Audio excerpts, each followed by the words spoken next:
आदित्य प्रकाश Jalan teachers training college से मैं सहायक प्राध्यापक हरीश कुमार पांडे आप लोगों को स्वागत करता हूं इस YouTube कक्षा में। यह YouTube की कक्षा B.Ed second year course 8 knowledge and curriculum unit 5th के स्वामी विवेकानंद जी के शैक्षिक विचारों को हम लोग विगत और पूर्व कक्षाओं में हम लोग उनके बारे में कुछ परिचर्चा कर चुके हैं। स्वामी विवेकानंद जी आधुनिक शिक्षा के प्रवर्तक माने जाते हैं और वो समर्थक भी हैं।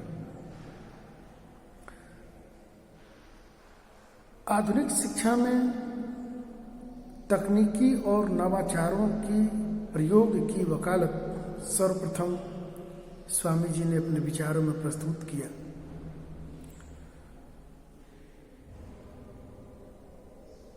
किसी भी देश की, किसी भी राष्ट्र की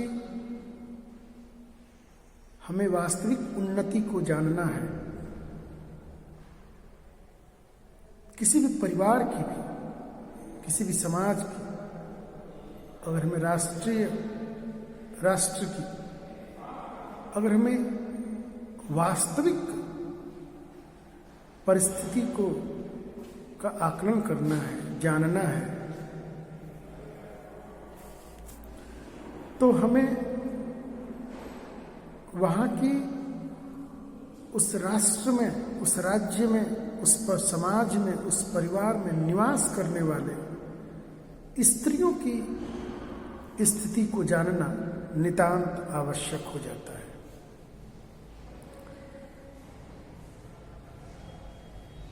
भौतिक संपदाएं प्रचुर मात्रा में, विलासिता के संसाधन पर्याप्त मात्रा में अगर एकत्रित कर लिए जाएं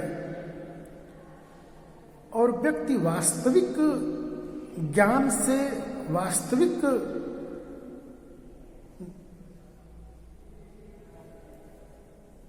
ज्ञान की संकल्पना से अगर व्यक्ति वंचित हो जाए तो उस व्यक्ति का, उस राष्ट्र का पतन हो जाना कोई अतिशयोक्ति की बात नहीं है। भौतिक संपदाएं किसी भी राष्ट्र की वास्तविक धरोहर नहीं है और नहीं होती हैं। वास्तविक संपदाएं, वास्तविक धरोहर वहाँ की शिक्षा है, वहाँ का बौद्धिक स्तर है। उस समाज में, उस राष्ट्र में जो भविष्य की तरुणाई है, वह तरुणाई ज्ञान की किस अवस्था को प्राप्त करती है, ज्ञान को किस रूप में ग्रहण करती है, यह बात सर्वथा महत्वपूर्ण है। विश्व के बहुत से देश भौतिक संपदाओं में हमसे बहुत कई गुना विकास लोग किए, लेकिन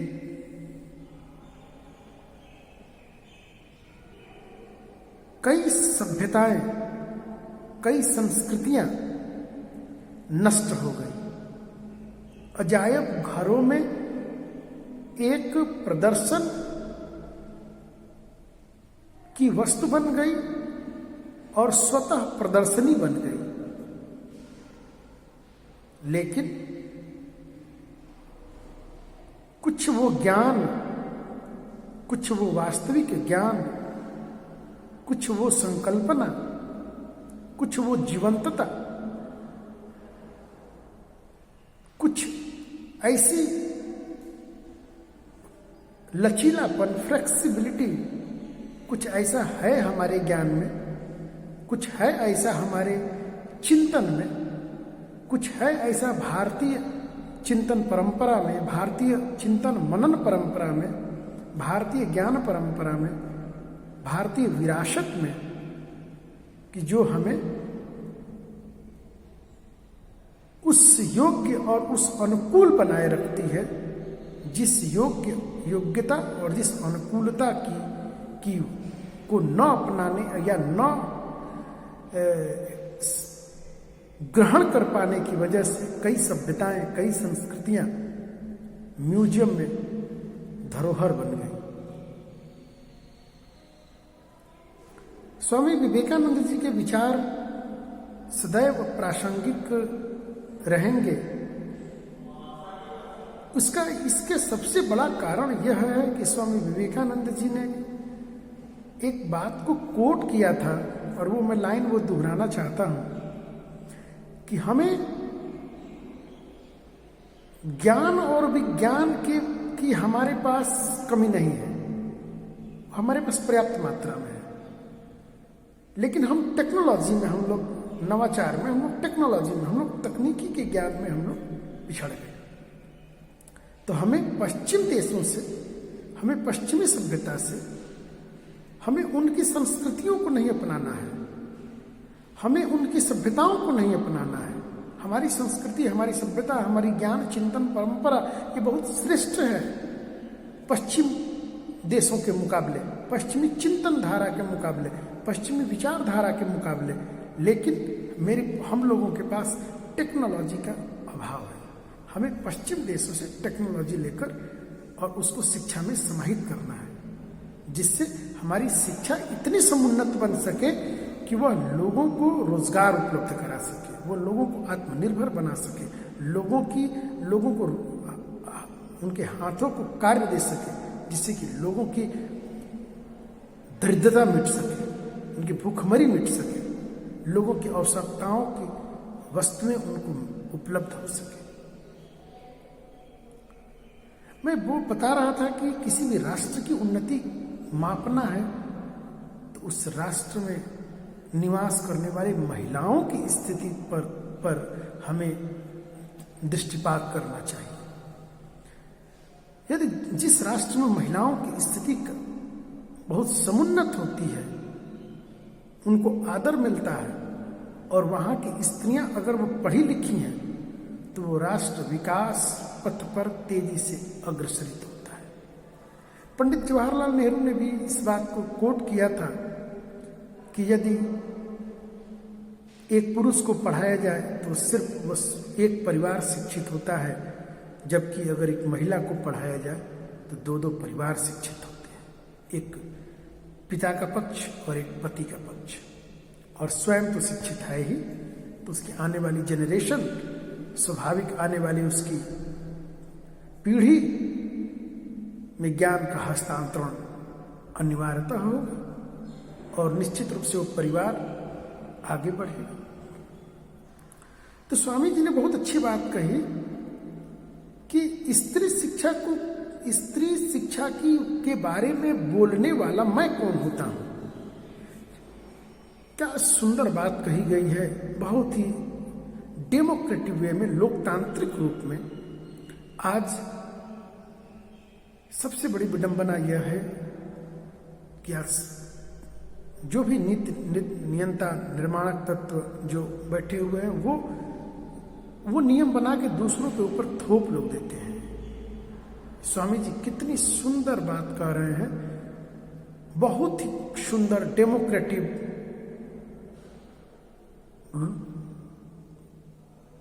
मन प्रसन्न हो जाए इसी बात से कि मैं कौन होता हूं स्त्री शिक्षा के बारे में बोलने वाला। आप स्त्रियों को पढ़ाइए, वह स्वयं बताएंगी कि उन्हें क्या करना है। क्या अच्छी बात है। और आज क्या है, आप गृह विज्ञान पढ़ लीजिए, आप ये पढ़ लीजिए, आप बीएड कर लीजिए, आप ये, अंदर की योग्यता कुछ और है।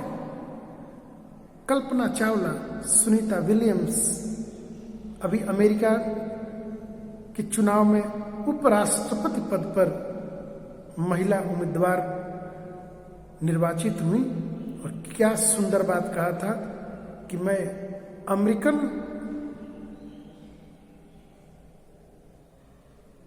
अमेरिका की पहली उपराष्ट्रपति हूं, अंतिम नहीं। ये एक महिलाओं के लिए प्रेरणा स्रोत है। यह एक अपने आप में सृजनशीलता की पहचान है, दूरदर्शिता की पहचान है, अग्रदर्शिता की पहचान है। तो इस बात को हमको समझना पड़ेगा कि हम लोगों का कार्य है शिक्षा को देना। और मैं कई बार बोला हूं कि मनुष्य के लिए शिक्षा नहीं बनी है, शिक्षा मनुष्य के लिए बनी है। जीव मात्र के लिए, जीव मात्र शिक्षा के लिए नहीं बना है, शिक्षा जीव मात्र के कल्याण के लिए बनी है। शिक्षा तो वो एक साधन है, वो एक माध्यम है जिससे मनुष्य के अंदर जो योग्यता होगी वो प्रकट हो जाएगी और वो अपने क्षेत्र में सफल हो जाएगा। जिस प्रकार पारस पत्थर में अगर लोहे का स्पर्श कराया जाता है तो उसके अंदर जिस प्रकार की सोने बनने की योग्यता है तो वह सोना बन जाता है। उसी प्रकार शिक्षा तो वो एक ऐसा माध्यम है जिस माध्यम से जो व्यक्ति जो बनना चाहता है वह बन सकता है। तो आज हम लोग चर्चा कर रहे हैं कि स्वामी विवेकानंद जी का स्त्री शिक्षा के बारे में उनका क्या अभिमत था। हम उसके सिर्फ स्त्री शिक्षा पे मैं इस पर बात करूंगा। सिर्फ एक छोटा सा टॉपिक उठा के हम लोग एक लंबी चर्चा को हम लोग इसी पे करेंगे कि स्त्री शिक्षा के बारे में स्वामी जी के मत। तो मैंने कुछ बातें स्वामी जी की जो बातें थी मैंने कोट करी और कुछ मैं और बातों को कोट करूंगा जो स्वामी जी ने स्त्री शिक्षा के पक्ष में जो उन्होंने बात रखी थी कि स्त्री शिक्षा को स्वामी जी कितना महत्व देते हैं, कितना इंपॉर्टेंस देते हैं कि स्त्री शिक्षा के बारे में। शिक्षा तो सभी के लिए संजीवनी है, इस बात से इनकार नहीं किया जा सकता। पूर्व काल के जैसी भी परिस्थितियां रही हों, इस बात को तो हम लोग जानते हैं कि 1947 के बाद से हम लोग आजाद हुए और उसके बाद उसके पहले हम लोग परतंत्र ही रहे। तो परतंत्रता और जो शासक वर्ग होता है उसका प्रभाव समाज के सभी आयामों पर पड़ता है। उससे न व्यक्ति छूता रहता है, व्यक्ति में न स्त्री न पुरुष न बालक न वृद्ध सभी पक्षों पर और भी जो समाज, शिक्षा, व्यवस्था, अर्थ, राजनीति सब पर उस व्यवस्था का प्रभाव पड़ता है। तो उन प्रथाओं का भी प्रभाव स्त्री शिक्षा पर पड़ा है। वैदिक अगर हम इसको कुछ कालखंडों में थोड़ा थोड़ा समझने का प्रयास करें तो वैदिक काल परंपरा में स्त्री शिक्षा चरमोत्कर्ष पे थी। मतलब पुरुष शिक्षा के बराबर से कहीं ज्यादा, मतलब कि इस पुरुष शिक्षा से जो लोग पुरुष जितना शिक्षा के अधिकारी थे उससे कहीं ज्यादा महिलाएं शिक्षा की अधिकारी थी, अधिकारिणी थी। और उन्होंने पुरुषों को मुकाबले बहुत आगे भी शिक्षा के माध्यम से बढ़ा। जैसे आज शिक्षा के द्वार सब तक खुले हैं और महिलाओं के कदम आज पृथ्वी से चंद्रमा से ऊपर मंगल और ऊपर तक की यात्रा हो रही है। वैश्विक लेवल पर देखिए ऑस्कर, बुकर और सभी खेल रत्न अन्य पुरस्कारों में देखिए महिलाओं का परचम। कोई भी बोर्ड, कोई भी कॉम्पिटिटिव एग्जाम्स, सब जगह देखिए तो महिलाओं का वर्चस्व है। यूनिवर्सिटी में, गोल्ड मेडल में, कहीं भी जाइए देखिए सब जगह पे महिलाएं प्रथम स्थान पे हैं। जब अवसर मिला तो उनको अपनी योग्यता और प्रतिभा, उनकी क्षमता दिखाने का मौका मिला। जो लोग इस बात को मानते हैं कि महिलाएं ये काम नहीं कर सकती हैं, उनके लिए महिलाओं ने एक प्रूफ करके, एक सिद्ध करके दिखाया कि यदि हमें अवसर, जबकि अवसर पुरुषों के बराबर नहीं मिले, शिक्षा के तो अवसर सब मिले, लेकिन घर में, परिवार में जो जिम्मेदारियां थी, उन जिम्मेदारियों को निभाते हुए भी, परिवार की परवरिश करते हुए भी महिलाओं ने अपने प्रतिभा का, अपनी छुपी हुई योग्यता का हर क्षेत्र में, वह क्षेत्र राजनैतिक क्षेत्र हो, वह आर्थिक क्षेत्र हो, वह नौकरी का क्षेत्र हो, वो शिक्षा का क्षेत्र हो, वो वैज्ञानिक क्षेत्र हो, वो डॉक्टरी क्षेत्र में हो, प्रशासनिक क्षेत्र हो, सभी क्षेत्रों में, अंतरिक्ष क्षेत्र हो, सभी क्षेत्रों में महिलाओं ने अपनी योग्यता और प्रतिभा को दिखाया है। यह शिक्षा का एक प्रभाव मात्र है, इसके ऊपर भी यात्रा होती है। अभी हम लोग धीरे धीरे चर्चा करेंगे लंबे समय अंतराल पर। वैदिक परंपराओं में आप लोग बार बार ये पढ़ाया जाता है कि वैदिक परंपराओं में 2 वर्ग के लिए शिक्षा के द्वार बंद थे, एक स्त्री शिक्षा और एक दलित शूद्र वर्ग की शिक्षा, जबकि ये शाश्वत सत्य नहीं है। ये वैदिक परंपरा के उत्तर वैदिक काल के उत्तरार्ध में ये बातें आई हैं, इस बात को मैं मान सकता हूँ, लेकिन पूरे वैदिक काल के पूर्वार्ध में और उत्तरार्ध के प्रथम में कहीं नहीं मिलेगा जहाँ पर कि इनको शिक्षा से वंचित किया गया हो। ऐसे आपको 25 दृष्टांत मिल जाएंगे। अरे मुगल काल तक में भी स्त्रियों की शिक्षाओं का भी ऐसी विदुषी महिलाएं मिलती हैं। आप लोग इस बात को भली भांति जानते हैं। स्वामी जी की जो बात मैं कोट करूंगा उसमें ये जो मैं बोल रहा हूँ उसमें बात वो आएगी, वह मेरे बात को स्वामी जी की कोट की गई लाइनें उसको सिद्ध करेंगी कि मैं यहाँ पे सत्य हूँ। उत्तरार्ध में कुछ विसंगतियाँ, और वो विसंगतियों का मैंने जिक्र किया कि भाई हम लोग गुलाम रहे मुगल के और अंग्रेजों के, उसके बाद से कई आक्रांताओं के आक्रमण होते रहे। हमने अपने, जैसे कि आज हमारे साथ बच्चे परिवार हो और कोई हमला कर दे तो हम अपने बच्चों परिवार की सुरक्षा के लिए हर यत्न प्रयास करते हैं कि जिस प्रकार से रक्षा हो सके। तो उस प्रकार की रक्षा करने के लिए भले ही महिलाओं को पर्दा प्रथा में या घर की दहलीज के तक सीमा रेखा बांध दी गई, लेकिन जो समझदार, जो पढ़े लिखे लोग हैं इस बात को मानेंगे कि वहाँ पे कुछ विसंगतियाँ, कुछ आक्रांताओं के आक्रमणों, उनके द्वारा की गई कुकृत्यों के द्वारा हम लोगों ने एक सुरक्षा देने के लिए, ये मनुष्य मात्र का कर्तव्य है कि अपने परिवार, अरे जानवर तक अपने परिवारों की रक्षा करते हैं, जबकि उनमें उस प्रकार की भावनाएं, बुद्धि का नहीं होता है। तो मनुष्य ने जहाँ तक समझा, लेकिन जैसे ही हमने इस बात को स्वीकारा कि नहीं, अब ये प्रथा ये समाप्त होनी चाहिए और इस प्रथा का अंत होना चाहिए और महिलाओं को भी अवसर मिलना चाहिए, तो महिलाओं को वो प्रथा का भी अंत हुआ और महिलाओं को आगे बढ़ने का भी मौका मिला। और इसके सबसे बड़े हमारे प्रमाण हैं राजा राम मोहन राय, उसी में और भी लोग आते हैं, दयानंद सरस्वती भी आते हैं और उसी में विवेकानंद जी भी आते हैं, जिन्होंने महिलाओं के जो दास्तां की जो जंजीर किसी कारणों से जकड़ दी गई थी, उसकी मुक्ति का जो थोड़ा लेट जरूर हुआ, लेकिन मुक्ति का मार्ग प्रशस्त इन दार्शनिकों के द्वारा उसमें योगदान रहा। तो स्त्री शिक्षा के बारे में मैं बता रहा था कि वैदिक परंपरा में भी देखें तो हमारे पास ऐसे बहुत से दृष्टांत मिलेंगे कि महिलाएं पुरुषों से बराबर और उनसे कहीं ज्यादा शिक्षित थी। और शास्त्रार्थों में जिस प्रकार से आज हम लोग डिबेट करते हैं अपनी बातों को, कहीं रिसर्च होता है, कहीं पढ़ते हैं, कहीं डिबेट होता है, कहीं जो भी प्रस्तुतिकरण होता है, या प्रतियोगी परीक्षाओं में जो टॉप करता है, तो भाई तो एक प्रकार के शास्त्रार्थ का ये आज दूसरा रूप बन गया, वो दूसरा रूप था।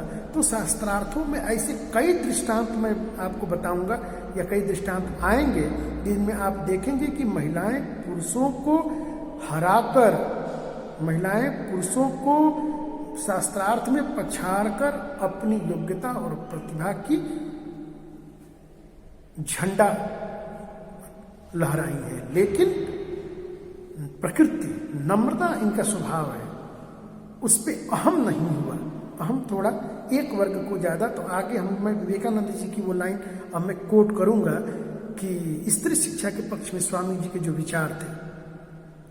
स्वामी जी कह रहे हैं कि तुम देखोगे कि वैदिक तथा उपनिषद के युग में मैत्रेयी, गार्गी, सुलभा आदि प्रातः स्मरणीय स्त्रियों ब्रह्म विचार में ऋषि तुल्य हो गई थी।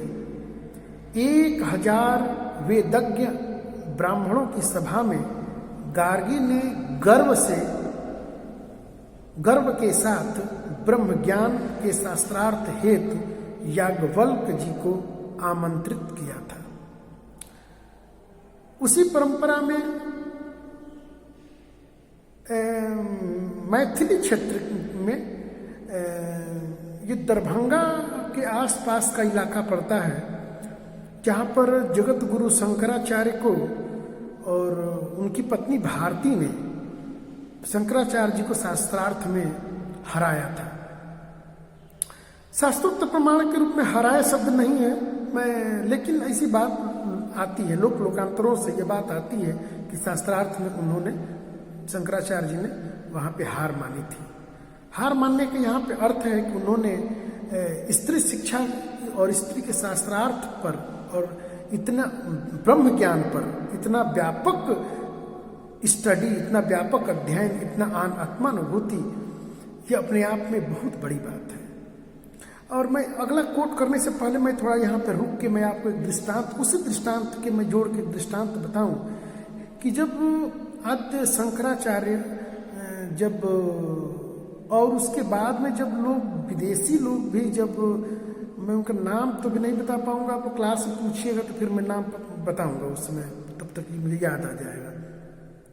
जब लोग आए थे तो वो मुंडन मिश्र के वो घर जाना चाहते थे, वो क्योंकि देखना चाहते थे मुंडन मिश्र का बड़ा उस समय पांडित्य में उनका बड़ा प्रभाव था, तो उनको उनसे मिलने के लिए तो लोगों ने बताया था कि आप भारत भ्रमण करते जाइए और जिस स्थान पर आप जाएंगे और जिस स्थान पर पनिहारी, जिस स्थान पर रास्ते का जो यात्री और पनिहारी अगर वहाँ पे मतलब शुद्ध संस्कृत भाषा में और वेदांग की बात करता है, और समझ जाइएगा कि आप मुंडन मिश्र के क्षेत्र में आ गए हैं।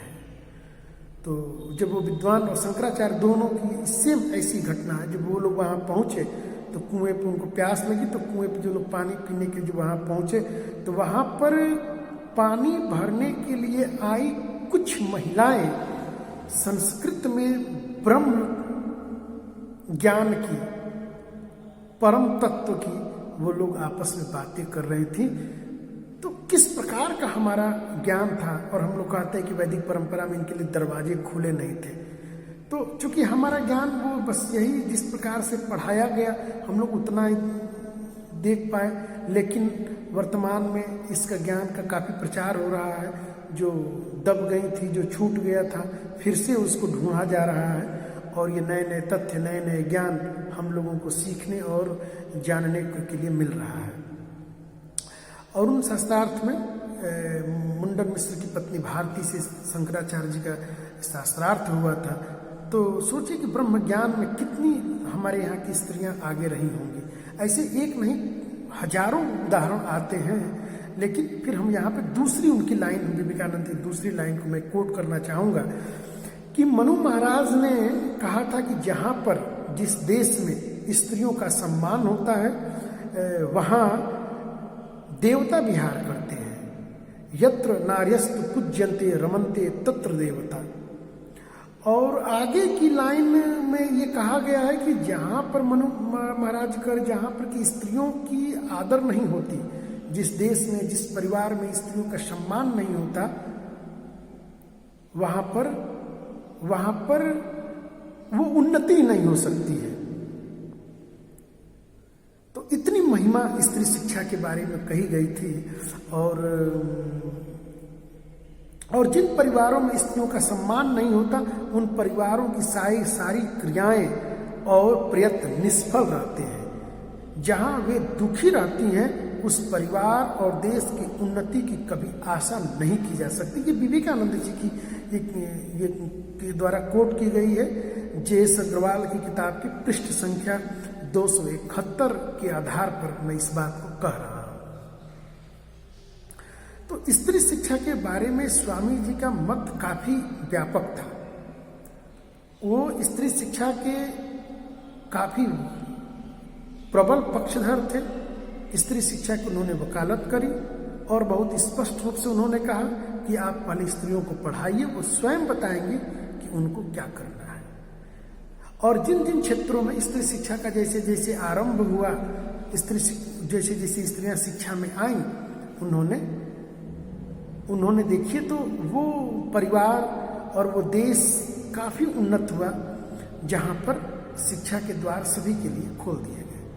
अगर हम एक छोटा सा एक तुलना हम लोग कर लें भारत अमेरिका और जैसे संस्कृति सभ्यताओं की, जो भी मैं उस पर मैं नहीं जाना चाहता, लेकिन देखिए स्त्री शिक्षा का ही वहाँ का प्रभाव ये रहा कि आज हम लोग वैदिक परंपरा से ही हम लोग ज्ञान के पूरे विश्व में सिरमौर थे। हम लोगों को विश्व गुरु के रूप में एक उपाधि प्राप्त थी। आज हर क्षेत्र में आज अमेरिका आगे है। क्यों? क्योंकि उसने शिक्षा के जो दरवाजे थे वह सबके लिए खोला ही नहीं, अनिवार्य किया, अनिवार्य ही नहीं निःशुल्क भी किया। मतलब ये माना गया कि शिक्षा एजुकेशन फॉर ऑल। अगर कोई वृद्ध व्यक्ति, हमारे यहाँ इस प्रकार की व्यवस्थाएं बहुत पहले तक नहीं थी, अब थोड़ी सी फ्लेक्सिबिलिटी आई है। चरवाहा विद्यालय खोला गया, फेल हो गया, बाद में दूरस्थ शिक्षा, पत्राचार शिक्षा कुछ आए हैं, लेकिन हमारे यहाँ अभी भी जो आधुनिक जो ज्ञान विज्ञान आता है उसमें हमारे पाठ्यक्रम, जैसे अब इग्नू ने स्टार्ट किया है कि जो भी नए नए संभावनाएं हैं उसमें पाठ्यक्रम, और वो पाठ्यक्रम के दरवाजे सब तक खोल दिए जाते हैं, खोल दिए जाएं। एजुकेशन में किसी प्रकार का बंधन, ये डॉक्यूमेंट्स ये वगैरह नहीं थे, इसके नहीं, सबके लिए खोला जाए। क्यों? क्योंकि स्वामी जी कहते हैं कि शिक्षा मनुष्य के अंदर विद्यमान पूर्णता है, जो शिक्षा के माध्यम से वो अभिव्यक्त होती है, जो शिक्षा के माध्यम से वो प्रकट होती है, और वही माध्यम शिक्षा कहलाती है। और वो शिक्षा नहीं कहला सकती जो मनुष्य में छुपी हुई उसकी योग्यताओं को प्रकट न कर दे, उसकी छुपी हुई योग्यताओं को बाहर न निकाल दे। वो शिक्षा के कहलाने के लायक नहीं है। और शिक्षा से सिर्फ ऐहिक प्राप्त न हो, शिक्षा हमारी भुजाओं में इतनी ताकत, क्योंकि सारे काम ताकत से होने वाले हैं, सामर्थ्य से होने वाले हैं, तो वो ऐसी शिक्षा की जरूरत है जो हमारी भुजाओं में ताकत। अब स्त्री शिक्षा, हमारे यहाँ स्त्री शिक्षा, स्त्री को इतना साहित्य में, वांग्मय में, जिसे बीच का अंतराल जो बिहारी का जो समय रहा, उसमें देखिए स्त्रियां के विलासिता की साधन बन के रह गई। मुगल काल में भी विलासिता के साधन बन के रह गए, अंग्रेजी काल में विलासिता के ही लोग साधन बन के रह गए। तो वो एक सुंदर सुकुमार प्रकृति, कोमल, ऐसी परंपराओं से, जबकि उन्हीं परंपराओं में दुर्गा भाभी, उन्हीं परंपराओं में रानी लक्ष्मीबाई, उन्हीं परंपराओं में अन्य कई महिलाएं ऐसे निकल के आईं जो कि पुरुषों के लिए एक अभूतपूर्व उदाहरण, एक ऐसा उदाहरण जो कि अपने आप में अतुलनीय है। आज प्रशासनिक क्षेत्र में और एक राष्ट्र को राजनैतिक रूप में इंदिरा गांधी अपने आप में एक समर्थ, अपने आप में एक अलौकिक उदाहरण है। कई कंपनियों के सीईओ के रूप में इंदिरा नूई हैं, ऐसे कई तमाम चंद्रा कोचर हैं, ऐसे कई महिलाएं हैं जो कि पुरुषों के मुकाबले क्रिकेट के जगत में, वॉलीबॉल, फुटबॉल, देखिए जो भी ये ओलंपिक गेम होते हैं, सभी गेमों में महिलाओं ने अपना बढ़ चढ़ के परचम लहराया और देश का भी नाम रोशन किया, गोल्ड मेडल जीत के लाए। जो क्षेत्र हमेशा से वंचित रह गए थे, उन क्षेत्रों में भी महिलाओं ने काफ़ी संभावनाओं को दिया है। खैर, तो स्वामी विवेकानंद जी स्त्री शिक्षा के काफ़ी पक्षधर थे। तो हमने अभी तक स्वामी जी की स्त्री शिक्षा के पक्ष में उन्होंने इंटरमीडिएट तक की शिक्षाओं में कुछ फ्लेक्सिबिलिटी दी कि महिलाओं को अगर उनके रुचि के अनुसार, अगर पाक शास्त्र है, गृह विज्ञान है, म्यूजिक है, इंटीरियर डेकोरेशन, होम डेकोरेशन, इस प्रकार के जो कोर्स थे, ललित कला, चित्रकला, नृत्य, इस प्रकार के भी अगर इंटरेस्ट के अनुसार जाएं। लेकिन स्वामी विवेकानंद जी ने स्त्री शिक्षा के उस समय की जो परिस्थितियां हों वो क्या महसूस किए थे। उन्होंने एक बात कही थी कि को एजुकेशन, ये आप लोगों के कोर्स में तो पता नहीं को एजुकेशन है कि नहीं है। इसके पहले शिक्षाओं में को एजुकेशन का बड़ा प्रश्न पूछा जाता था, लेकिन आप जब भी कॉम्पिटेटिव एग्जामों में जाएंगे तो एक को एजुकेशन से प्रश्न निश्चित रूप से आता है। और वहाँ पे को एजुकेशन के स्वामी जी को एजुकेशन मतलब सहशिक्षा के समर्थक थे, प्रबल समर्थक थे। लेकिन उन्होंने ये कहा था कि 12वीं माध्यमिक कक्षाओं तक इस बालिकाओं को शिक्षा तो दिया जाए, को एजुकेशन दिया जाए, लेकिन माध्यमिक शिक्षाओं के बाद अपर कक्षाओं में महिलाओं को अलग विद्यालय की व्यवस्था होनी चाहिए।